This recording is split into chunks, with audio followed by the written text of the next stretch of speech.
15th of October, first thing in the morning, just after first cup of coffee, and my hair is probably looking about as much of a mess as my life feels right now. Just thinking things through.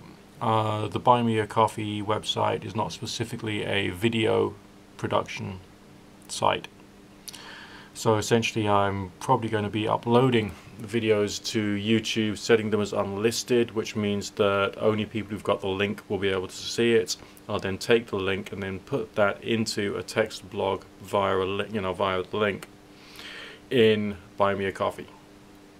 Then that will provide an exclusive viewership for people on Buy Me a Coffee, which will be separate to YouTube, separate to OnlyFans, and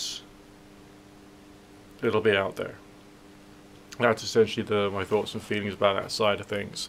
The next step will be to get myself a better camera, because if I'm finally going to be in a place where I can have a room which will be not only for working what I'm doing, for my regular day-to-day work, but also for a studio, so I can do that for my tarot shows and do them properly. I really think it'd be a good idea to get a better camera.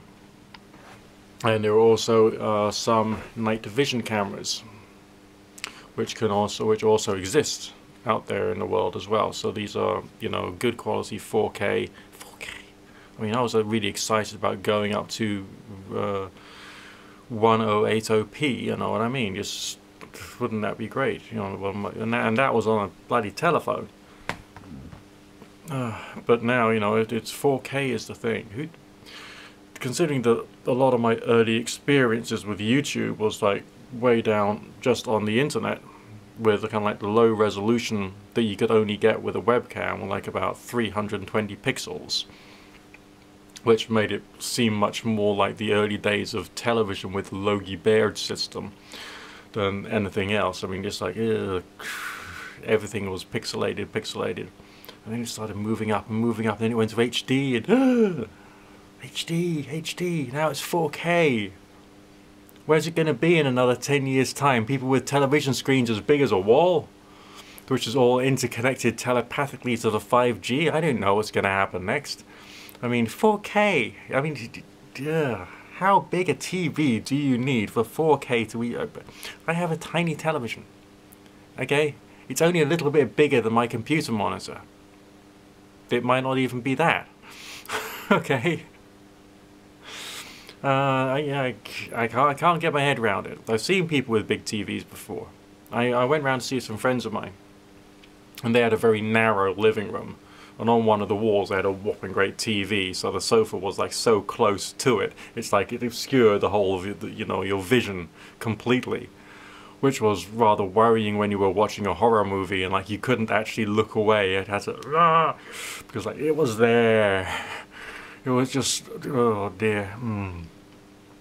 But on the other hand, I'm sure, in another like 20 years we'll all have virtual reality spectacles and we'll be so heavily immersed in it that we will want to have like about 40K or something shit like that. I don't know.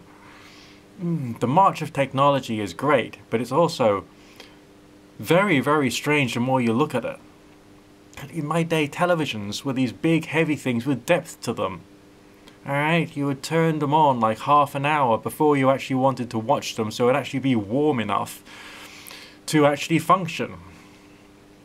Okay, there will be all this like smell of burning dust and grease coming off the valves in the back of the set, and yes, I actually did have a TV that was that old at one time. There was light coming out the back of it because it had valves instead of transistors. Can you imagine that? Or something similar to, I don't know what the hell it was. It was crazy. Just like the vents at the back, just all this lights coming out the back of it because there was something inside there that was giving out extra light. And what? It was weird. Well, it was a black and white TV, so you could believe there was a whole theatre that was in the back of the TV set. Now everything's like, wafer thin. Wafer thin screens. I still find that disconcerting, which says something about how old I really am. Speak to you again soon.